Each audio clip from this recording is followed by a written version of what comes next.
Welcome to Truth and Transcendence. You can find all our other episodes on truthandtranscendence.com.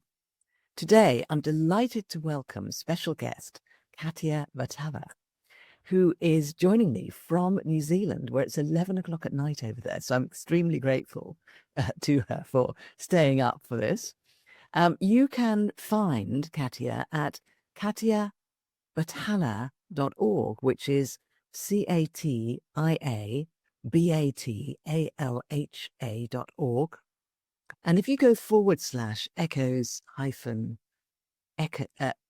of the timeless, you will find her amazing book, which I've just read and which I'm going to mention during the episode because it's a stunningly beautiful piece of work.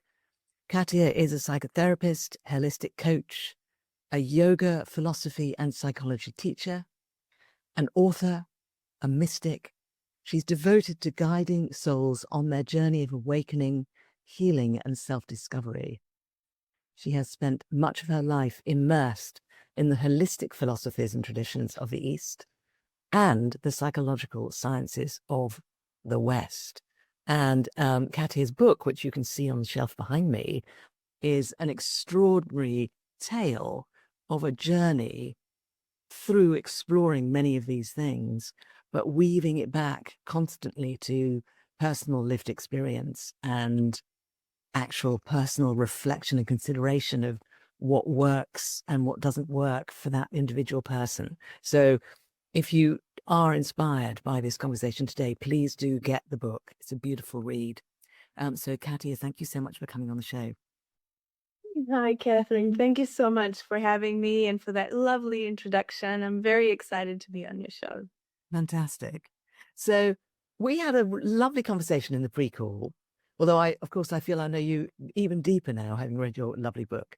In the pre-call, something that came through in the conversation was this whole notion of the choice to live differently. And this idea that in our lives, often there are all sorts of messages and pressures around how we should live, but that there's always the possibility of making a different choice, which we don't always, we're not always aware of that. I think often we forget that we don't have that choice to live differently.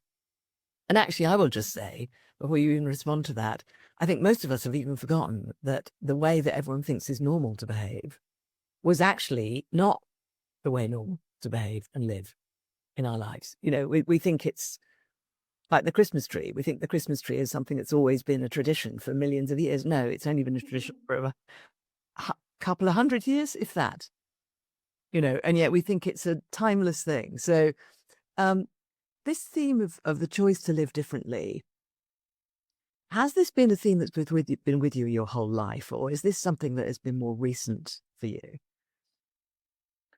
I guess it's been with me my whole life, and I guess I came into this life, and I had a lot of pain looking at the world around me, because I had a I had a mom who was attentive to my physical needs, but didn't really speak my love languages. Like I'm very open emotionally and, very connected to touch and to like a sweet connection between people.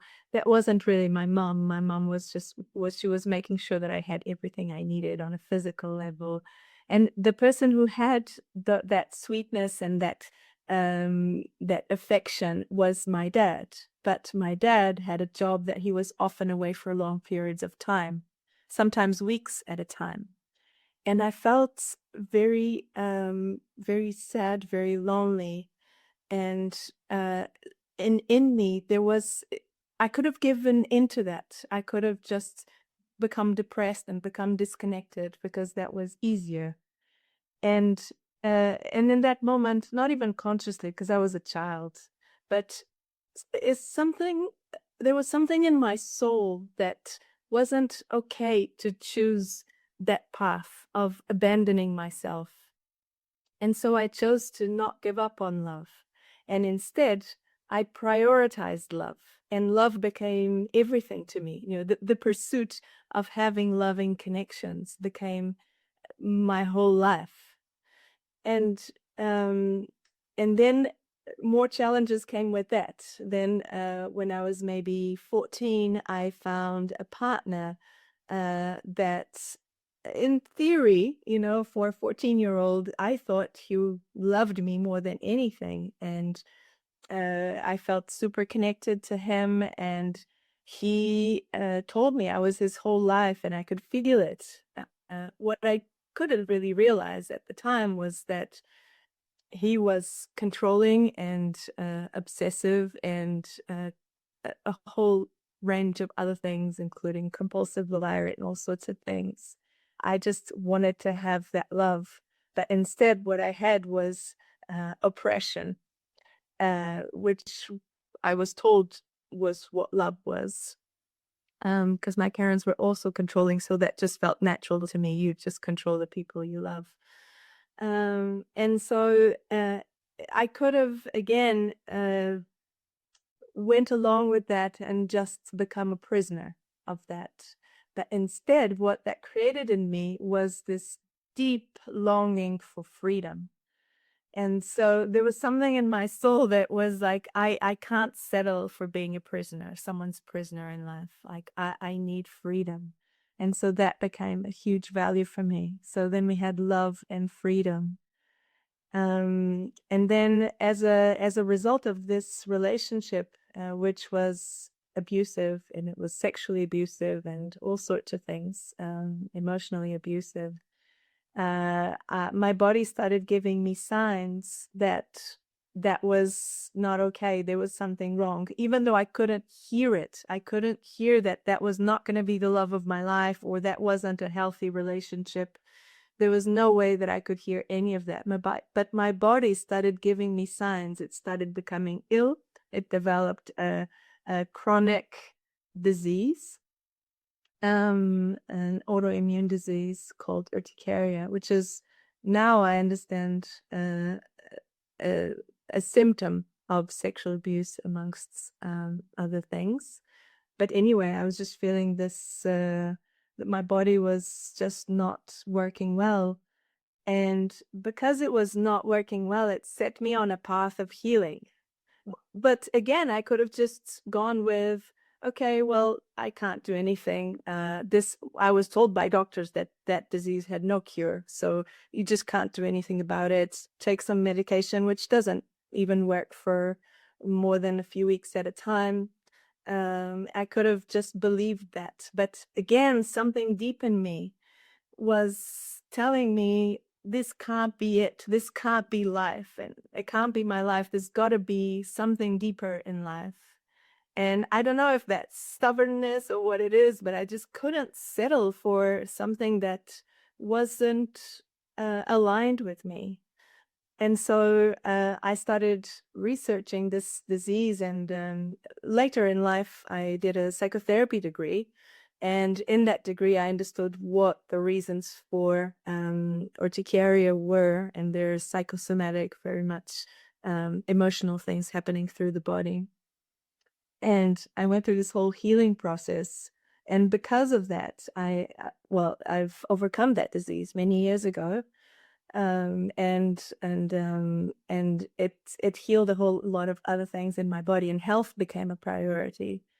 So these are just some examples of ways in which I was somehow, if nothing else, I was listening to this inner guidance that just couldn't accept that life was in some way didn't make sense. And I know, as you say, in society, we just get used to things. Like, we get used to having headaches every day, or we get used to having whatever it is, menstrual pain, or being stressed. I often ask my clients, how's your health? And they'll tell me, oh, no, everything's great.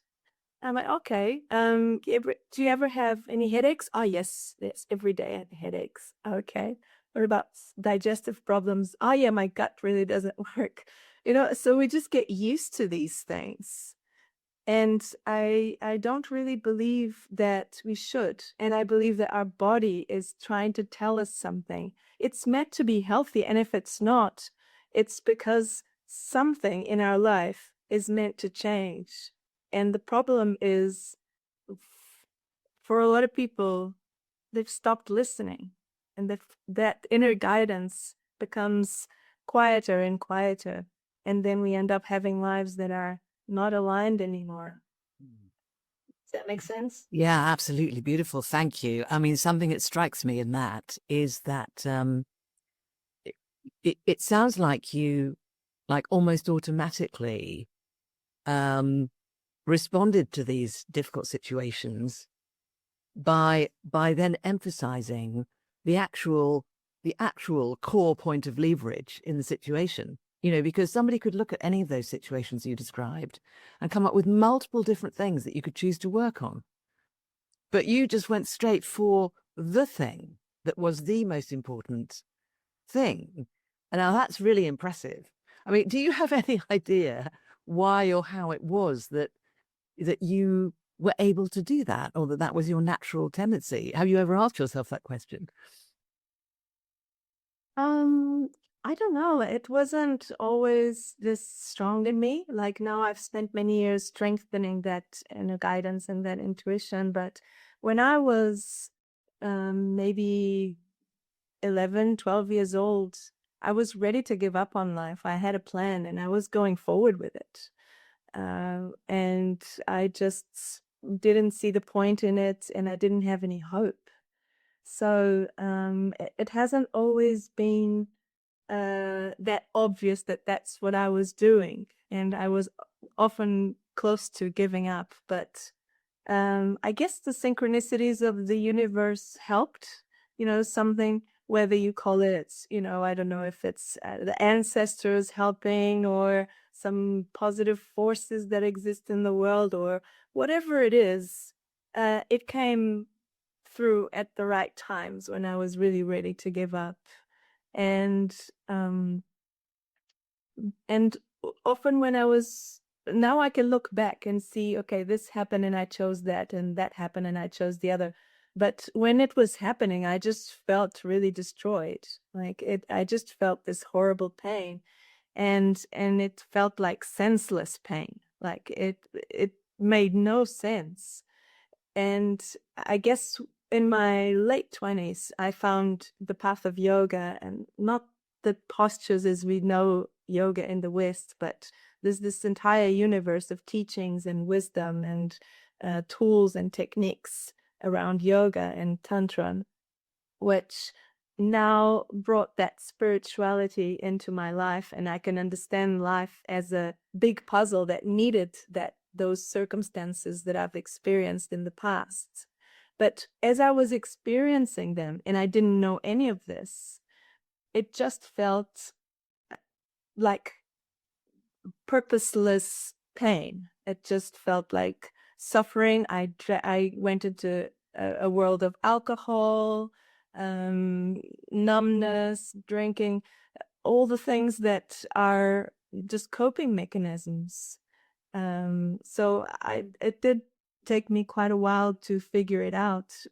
And it just kept getting worse and worse because I was really not aligned. So I think things just tend to get worse and worse to try to get us to be aligned in our lives. And then in my late 20s, they reached the peak of suffering. When I'd put all my hopes when I lost that relationship and I realized I'd been abused and all these things have happened. I felt disconnected from everyone. But I had all my hopes set on one thing, which is one day I'll create a family of my own and I will have those values of love and freedom, and we will all be very happy together.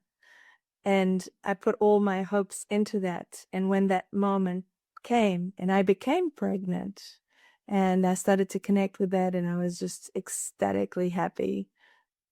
But I lost that child inside me. I had a miscarriage. And when that happened, it was for me like the total destruction of my life. There was nothing left of me. And it was in that moment that yoga and spirituality came into my life to hold me, to give me a framework for me to rebuild my life with different parameters. And that's how it came. So yeah, it wasn't always this puzzle that I now see like, oh, this was really useful, and the bad moments were really tools that I needed to become who I am today. Yeah, for a lot of it was just feeling lost and feeling desperate and having unhealthy coping mechanisms like everyone else. Yeah. Wow. Well, well done bouncing back. But the other thing I noticed in the way that you describe it is that you were aware of the suffering. You know, you mentioned you have clients coming to you and you were saying, "How's your health?" "Oh, I'm absolutely fine." But Yeah. actually, they are actually suffering, but they think they're fine. You know, do you think that um, willingness to be in touch with the suffering, do you think that's important on the path of awakening? Yes, very important. I'll have clients, I often write down these things that they say and I'll ask them, because a lot of the personality that we create has to do with the influences that we had growing up, mainly our parents or caregivers. And so I ask them, okay, how was your relationship with your parents? And often people will say, oh, I had great parents. And, they move on. I'm like, okay. And I write that down. And then later on, when I start asking questions and we start unpacking things, and they realize I I was physically abused. I had a controlling mom. I had to take care of my parents, or all these things were happening. These patterns were being developed. But yes, they're just not aware of it as it's happening, or they don't see it as a problem. And yes, I do think that it's very important to understand that things are or were a problem, not to blame anyone and not to be a victim of anything, but it's through recognizing those aspects in our life, the consequences of um, the things that have happened in the past or the relationships we have in the present or what have you. It's through recognizing that pain that we can move forward with more awareness. And this is what yoga is in Tantra. It's kind of mainly the essential thing about it is to move from unconsciousness to consciousness. And it's only when we do that that we have a choice. Because when things are unconscious and we're just being ruled by these unconscious patterns and that suffering that we've kind of just pushed down and think nothing of it, then we have no choice. We're just kind of a robot on autopilot living life. Fascinating, because some people say, well, you have to suffer, you have to break down before you can awaken it. But you're not saying that exactly. You're saying you have to be conscious of whatever might be going on. So it's not the suffering per se, it's the consciousness of the suffering that opens the way. Yes. However, to have that consciousness, often we have to experience great pain because it's often when things are terrible, when we're living hell, that we are looking for solutions and we acknowledge that pain and we try to figure out what can I do from here. So you're saying pain has to get so bad that you can't ignore it anymore. That's often the case, unfortunately, or fortunately. There's an I Ching reading called The Arousing or Shock, which says exactly that. It says the universe will keep giving you the lesson until you finally listen. And it's going to get worse and worse and worse until you pay attention. So Yes. Yeah, that is a yoga teaching exactly like that. is it really? Now, is yoga from India originally? Yes, so that it is from that corner of the world, essentially. Yes. Yeah. Whereas the I Ching is from China. Um, But I suppose the sort of Eastern approaches have got all sorts of commonalities and parallels between them. Yes. Yes, yes. And I've studied just many different esoteric traditions from around the world, even South America and other places. And essentially, they are saying the same thing. They might have a slightly different framework to explain it, but the values behind it are essentially the same. This has been my experience. Amazing. Well, an extraordinary journey you've traveled, and you've got this lovely light energy when you talk about it. But I also get there's a lot behind that lovely light energy in terms of grounded wisdom. And I know you've studied psychiatry and all sorts of things, as well as yoga and the esoteric traditions. So would you like to share a bit about that part of your journey, of how you came to actually explore all these different things and then it sort of integrate them in the way that you have? Sure. So I started studying yoga and seeing these huge changes in my life. So at all levels in yoga, we talk about the chakras, the centers of energy in the body that relates to the physical part of the body, the emotional, the mental, the spiritual. So everything is connected, and we study them one by one and see what that chakra relates to, which organs in the body, which emotions, and that's a path of healing. So, for example, let's just as an example, um, let's say the heart chakra. Hatha, it's called in Sanskrit, which is a sacred language in India. And so this chakra relates to the physical heart, it also relates to the lungs, and it also relates to our ability to love and to feel acceptance and compassion, kindness, empathy.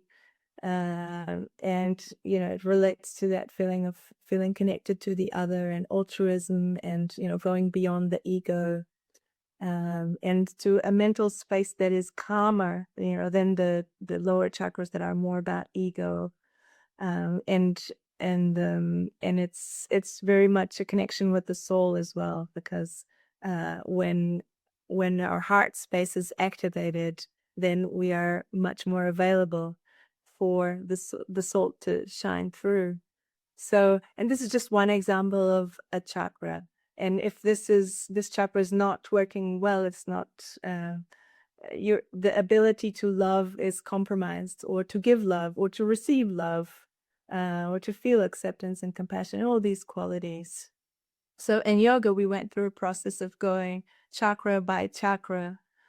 And you might have recognized a little bit of this from my book.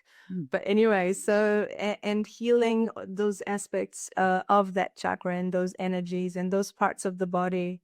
And I've had, okay, so let's just say I went through that process of healing myself to a degree, huge shifts in my life, and then started teaching yoga.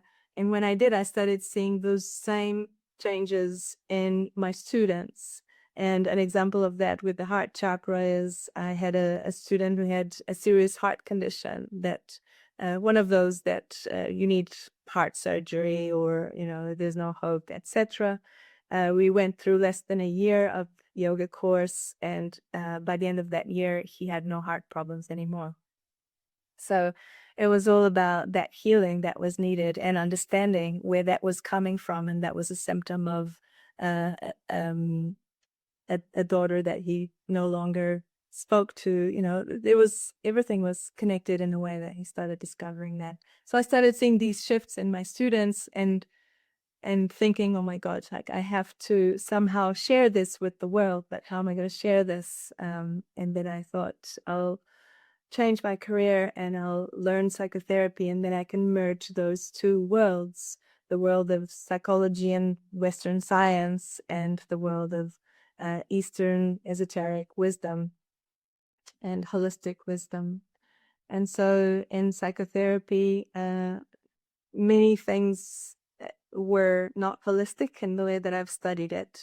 And it was a lot focused on the emotional side, but kind of overlooking how everything is connected, and the wisdom of the body, the wisdom of the soul, how to quieten the mind, the influence of energy and environment, and So a whole lot of things. And so, yes, I had to bridge those two worlds within me so that I could then help others in their own healing process as a psychotherapist, but in a holistic way. And then at the kind of towards the end of that journey, I started finding, I guess, even more alternative paths, more along the lines of shamanic kind of teachings and practices, and connection with the land, connection with the medicines of the land. Yeah, also there's a Maori influence here in New Zealand, the native people of New Zealand, or you could say indigenous people of New Zealand. They also bring a lot of teachings that are indigenous teachings, really about our connection with the land and with nature and with community, and with ancestors and with spirituality. So all those aspects that we've often lost in the West, being so focused on just our nuclear family life and our work life, and ignoring all the symptoms, and often these symptoms, as you say, just get worse. Yeah, like depression, for example, is a huge indicator that there are massive things missing in our lives. And yet, many psychotherapists aren't necessarily talking about all of those things. Yeah, and often it's treated like there's a problem with the person. But holistically, it can be much bigger than that. Their connection to all of these things that I've just mentioned. Yeah. Fantastic. What a great combination to do. I mean, because either one of those, the whole yoga and all the esoteric wisdoms and the whole psychotherapy side, either one of those on its own is a massive amount of learning and practice. And again, that's another expression of intuition on your part, isn't it? Which is, all right, so this is the next thing to do, and bring that in now and incorporate that. And you actually beat me to the punch, because I was going to say, when you trained in the psychotherapy, how holistic was that? And it was like, well, not really. But nevertheless, he persevered. And actually, I've seen psychotherapists who are like completely disconnected from all of the other things, and it really gets in the way of the value of their practice. I mean, it's valuable, but nowhere near as valuable as it could be.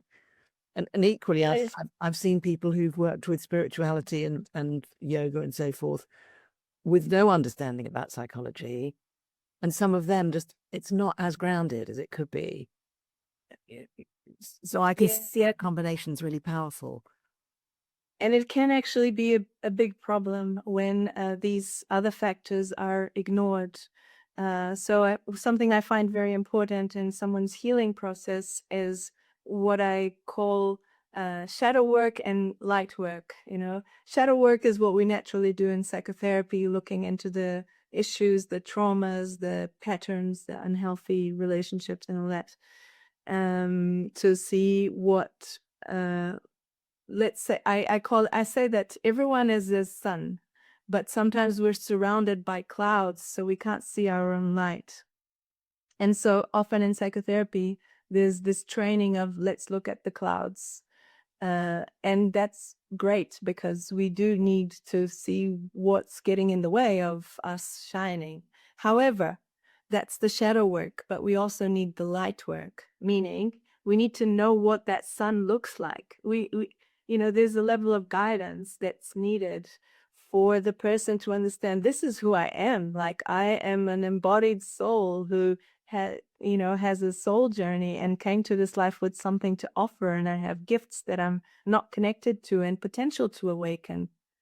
And if we miss that light work, if that connection to the soul, to maybe the ancestors, maybe the land, maybe the past, the future, all the things, their purpose, if that's missing, then they might just be stuck in shadow work, and they might just get so deep in the world of the clouds that it's harder to get out of that world, because it really increases their resonance with their clouds, let's say, with their egos, with their problems, and when you start to really connect with something deeply, you start to vibrate at the same level as that thing.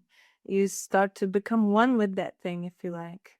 And so if someone just focuses on their fear, or their anger, they start to create more and more connection with that anger. And that's a dangerous thing. Yes, we need to look at the patterns, but we also need to remember who we are, because we are much bigger than the patterns. And so for me, a healer, a psychotherapist, whatever you want to call it, needs to hold both, so that the person doesn't end up getting caught up in that world of shadows and forgetting more and more who they actually are. Yeah. Beautiful. I feel like you represented that very well, actually, in the book, which I'm going to ask you about next, because you do talk in there about the character having these extraordinary experiences, these wonderful awakening and opening experiences, and also these moments of recognition of shadow aspects, and working with those and grappling with those and going back and forth between those experiences. And in the book, you give those like equal weight almost. It's like they're both important.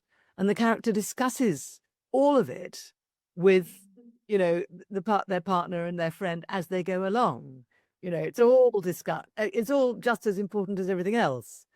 But there's never any point of, oh, I'm having a difficult experience, therefore I'm bad, or I'm having a great experience, therefore I'm good. It's more like I'm a traveler, and there's a sunlit mountain and there's a mountain in shade or whatever. It's almost like no value judgment is applied, which very much struck me. Would you like to share something about the book, how it came to be, and what it means to you as a gift into the world? Well, how it came to be was quite a kind of magical, synchronistic story on its own, which was, it almost didn't come to be. There was no intention for it to come to life in a way. And what happened was that I was meant to go to this place. I rented a place in a surf town in Portugal with the intention of surfing for a month. And the only thing I brought with me was my laptop, just out of intuition. There was no reason even to bring it, because I was just going to surf all month. And when I got there, I put my back out in such a way, for no reason. I wasn't doing anything. And something just broke in my back that didn't make any sense. And I was bedridden for the entire month. I couldn't do anything. I couldn't even go to the toilet. I couldn't stand up. That was how much pain. I had to order Uber every day for Uber Eats to eat. Otherwise, I couldn't even cook. And that was the entire month. I didn't know anyone in that town. And the only thing I had on me was a laptop. And I was like, what will I do with my laptop? And I started writing. And as I started writing, this huge download started coming through me. And I was just trying to keep up as best as I could with all these things that needed to be written. And I would write and write and write the entire day, nonstop. And at the end of the day, I thought, oh, wow, what a cool story that's coming through. But surely I've got nothing to say tomorrow. Because this was just really interesting things, but maybe I've got nothing else to add. And then that's okay.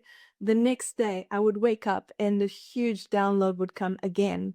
And I would write and write. And at the end of the day, I would have the same question. Oh my God, okay, now I've got nothing else to say. So this went on for the entire month. And when the month ended, my back came right. Like suddenly it healed and the book was written.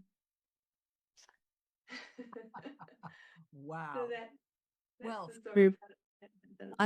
I'm sorry you had to experience that particular example of the pain leading to something amazing. Wow, extraordinary. And you work into the story aspects from your own life as well as the actual beautiful story of the characters in the book. Yes, and this is how things interweave, is that while the narrative itself, like the story of how it all flowed, isn't really how it all happened, the timeline and etc. The experiences that are there and the teachings that are there are very much real. So yeah, and it's somehow I'd written other books. I've been writing since I was a little girl. Somehow I think when I was maybe 8 or 9, I created a children's book, that kind of thing. But I never really published anything for real because I don't know, it didn't really feel right. But this one I knew I must publish it because it was something much bigger than me. Yeah. And Yeah. so I mean, it's a very integrated piece of work. I mean, you mentioned exploring each chakra one by one, and in the book, the character does exactly that, and explores each one in a variety of different ways, which takes it very deeply. And I love the way you describe the whole story over a 12-month period, because when I was reading it, I was traveling along with your character, Sophia, and just imagining what would it be like to spend 7 weeks focusing on exploring, let's say, the heart chakra, the one you mentioned, how, through all these different ways of doing it and exploring it and talking with other people and noticing my own experience and relating it back to my own life, and then going back and sitting and doing yoga with it. And just imagining that in my mind, I could feel shifts occurring through following the story. I mean, have you had feedback from people of how it's affected them reading this book? yes, and that has been a trend now that you mention it. People feeling that it's not just a book that you read, but a transformative experience in their own way, because everyone will take from it whatever they need to hear at any given point. Because the book talks about everything, but of course, not everything applies to everyone. So people take from it what they need to take in any given moment. But it has had that feedback of some kind of awakening or transformational experience at some level. Yeah, beautiful. And I think that what you just said is also reflected in the book, because the characters, every now and again in the book, one of the characters will say, actually, this bit that we're looking at now isn't really for me, or I'll explore it. True. It's great, but I don't think it's for me. And at one point, one of the characters actually says, I'm going, and gets on a plane and goes off on their own, you know, and then later on everyone meets up and it's fine. And that reminder of the free choice, yeah, we can explore whatever we want, but we don't have to follow it. And I think that's so great, because people are frightened sometimes of, oh, I can't go on that workshop, I can't read that thing, I can't consider that thing, because if I do, it's going to sort of take me over. Mm. But not necessary, you can explore it, you don't have to live it. Yeah, and I think that's something I talk about with my clients quite a lot. I think it's quite important. There's a spectrum of disempowerment to empowerment, meaning like from the side of disempowerment is like you're a victim of your own life and you have no power over it. And the side of empowerment is like I am the creator of my own universe kind of thing. And when you're on the side of victim or disempowerment, this is not a criticism at all. It's just a fact that's just a spectrum, But it is a matter of action and consequence. So if you're more on the victim side, you're more powerless. And therefore, you might feel more afraid to make certain decisions. Oh, if I go to that workshop, some decision will be made for me, or I'll go on a certain path and I have no power over it. And even today I was saying to a client, at least here in New Zealand, it's a kind of first world country. There's very few situations in life that we actually have no power over and no choice. We actually have a lot more choice than we think. Even like when I was living in Portugal for a good part of my life, that's where I was born. And at some point, I realized that the world around me in Portugal was very negative. I had a stable job personally, which was a privilege in Portugal because the economic situation was so bad and everyone was very poor. And if you were lucky enough to have a job, you should just hold on to it. And there was all this fear around not having a job, and people were not very well treated at work at all, and they were kind of exploited. Like I would work 12 hours a day, 14 hours a day. That was what was expected, and it wasn't paid for. It was just expected so that you could keep your job. And every year I would say, oh, you performed great, but we can't give you a raise. So every year my salary would stay the same, and I would never had any training. So all these things. And ultimately that was I left Portugal. That was the outcome of that. But that was a very difficult decision to make because I came to New Zealand on a tourist visa. I had 3 months to find a job or I would be kicked out of the country. And I just sold everything I had in Portugal and made my way to New Zealand, and let's see what happens. It could have gone wrong, but I had hope in my heart. And more than anything, I decided that I wasn't willing to stay in an environment that didn't respect my soul. And that was just it. So I decided that that wasn't acceptable. To not be well treated was not acceptable. And I went somewhere else. And that decision took courage. If I had stayed on the side of victimhood, disempowerment, I would have done what 99% of the people around me were doing, which was to go home and complain about their jobs and drink to forget. That was easy. That was what everyone was doing. What was hard was to do something different. And people thought I was crazy when I left. And people thought I was crazy when I abandoned my career and became a psychotherapist. To this day, I still think my parents think I'm crazy. Because they don't understand the choices that I made. I had a career in IT that was high level. I was under CIOs of multinational corporations, like as high as you get in IT, really. And I gave it all up to become a psychotherapist and a holistic healer. And that's because I choose to believe that I am a sovereign, empowered being, that if I'm not well in an environment or in a relationship or in any situation, I have the power to change that situation. And yes, it may cost me, but in a way that cost is acceptable because it doesn't cost me my soul in a way. Beautiful. That cost is acceptable because it doesn't cost me my soul. Excellent. What a beautiful point to get to in this conversation. Thank you so much. So beautiful. It's been lovely talking to you, and I just can only imagine your clients are just so lucky to work with you. Thank you. It's so kind of you. Let's remind people where they can find you, which is catiabatalha.org, CATIABATALHA.org. And your book is Echoes of the Timeless, which you can also find on your website.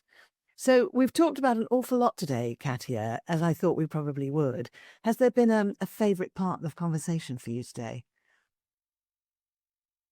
I really enjoyed our whole conversation, but I guess also what really inspires me is the idea that someone might listen to it and have the courage and the empowerment to get out of a situation that doesn't serve them, and have the strength to decide, I deserve better. Yeah. Beautiful. Is there any kind of because I think there's a lot we've talked about today that people could reflect on and contemplate. Obviously, reading your book is a great way to do that. Is there any kind of reflection or contemplation question you'd like to leave with the listeners? I usually like to ask people to listen to themselves. That's the number one thing to do, because everything starts to happen when you're listening. When you're listening to the symptoms in your body, when you're listening to your emotions that you might not want to be aware of. So I guess something to reflect on is, in which ways are the listeners, in this case, perhaps not listening? That's something that could be a reflection. In what way might I not be listening to what my heart, my soul are trying to tell me? Great question. Great question. Beautiful. Well, thank you so much, Catia, for coming on the show. Thank you, Catherine. It's been amazing. Thank you. And thank you, everyone, for watching and for listening. Do go and check out the other episodes on truthandtranscendence.com. Do go and check out Catia's book. It really is a beautiful read. And if you like the energy of these conversations and you feel like you might like to look into working with me, go and check out beingspace.world. Thank you again, and thank you again to Catia. Thank you.